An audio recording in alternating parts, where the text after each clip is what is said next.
All right, and we're joined now by Joe Spurgeon, our financial advisor. How's it going today? It's going great. Good. How are you doing? Good, doing pretty good. Good. So we have a question from a viewer we are going to talk about today. The question is, what will happen to my fixed coupon bonds in a rising interest rate environment? This is really tough because a lot of people want a better rate than the bank is offering, but they also want it guaranteed.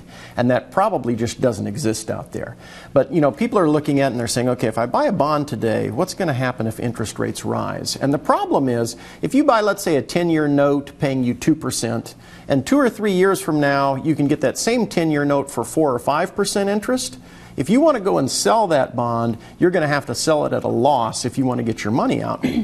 Now, if you do hold it to maturity, you're still going to get the face value of that bond. But with interest rates being so low, it scares me locking anything up for 10 or 15 years in the bond environment right now.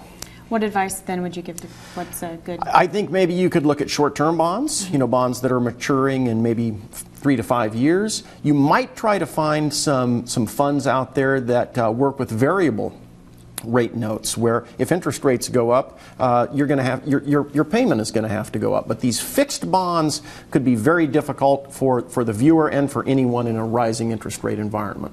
Okay, well, thank you so much for your advice, and thanks for being here. And Joe is always available to answer your money questions. Just email him at joespurgeon@ktvl.com or call him at 665-2732.